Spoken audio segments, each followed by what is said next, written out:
Hi hello, this is me Krishna and ഇതെൻ്റെ നാലാമത്തെ അഞ്ചാമത്തെ കൊണ്ട വീഡിയോ ആണ്. ഇന്ന് ഞാനിവിടെ ഏറ്റവും അടുത്തുള്ളൊരു അമ്പലത്തിൽ പോകാൻ തിരുവല്ലയിൽ. ഇവിടെ ഹോസ്റ്റലിൽ വന്ന് നിന്നപ്പോൾ ആദ്യമായിട്ട് വിചാരിച്ചത് പുറത്തോട്ട് എങ്ങോട്ടെങ്കിലും പോകണം, മീൻസ് വീക്കെൻഡിലൊക്കെ എങ്ങോട്ടെങ്കിലും ട്രിപ്പ് പോകണം, ഫുഡ് കഴിക്കാൻ പോകണമെന്നാണ്. പക്ഷെ ഇവിടെ വന്ന് കഴിഞ്ഞിട്ട് ഏറ്റവും കൂടുതൽ പോയിട്ടുള്ളത് അമ്പലങ്ങളിലാണ്. അപ്പം ഞങ്ങൾ രാവിലെ എഴുന്നേറ്റ് കുളിച്ച് അമ്പലത്തിൽ പോകാനൊക്കെ റെഡിയായി നിൽക്കുന്ന ഒരു അവസ്ഥയാണിത്. വലിയമ്പലത്തിലാണ് പോകാൻ പോകുന്നത്. ഒരുപാട് കഥകളും അവിടുത്തെ ദേവിയെ പറ്റിയും ദേവനെ പറ്റിയും ഒരുപാട് കഥകളുള്ള ഒരു അമ്പലമാണ് വലിയമ്പലം എന്ന് പറയുന്നത്. അതുപോലെ തന്നെ ഭയങ്കര പീസ്ഫുള്ളാണ് അവിടെ പോകുന്നത്. അപ്പോൾ ഞങ്ങൾ രാവിലെ കുളിച്ച് റെഡിയായി താഴെ ചെന്നു കഴിഞ്ഞിട്ട് ഇപ്പം ഞങ്ങൾക്ക് മെയിനായിട്ടും ഞങ്ങളെ അമ്പലത്തിൽ കൊണ്ടുപോകാൻ ഇവിടെ ഏറ്റെടുത്തിരിക്കുന്നത് പത്മജയാണ്. അപ്പോൾ പത്മജ എൻ്റെ ക്ലാസ്മേറ്റ് തന്നെയാണ്.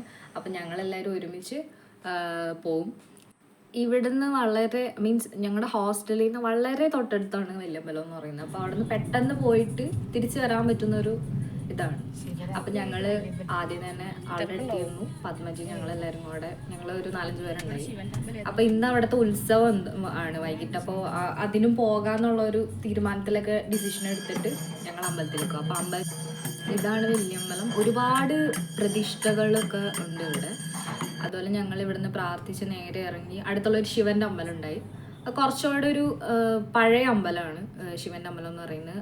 നമ്മുടെ നാട്ടിൻപുറത്തൊക്കെ ഉള്ള അമ്പലം, ഇപ്പം എൻ്റെ വീടിൻ്റെ അടുത്തൊക്കെ ഉള്ള അമ്പലം പോലെ വളരെ ചെറിയൊരു അമ്പലമാണത്. പക്ഷെ നല്ല രസമുണ്ട് അവിടെയൊക്കെ പോകാനൊക്കെ ആയിട്ട്. ഇപ്പം ഞങ്ങൾ ആ അമ്പലത്തിലൊക്കെ പോയി തിരിച്ച് വരുന്ന വഴിക്ക് ഫുഡൊക്കെ കഴിച്ച് പോയി.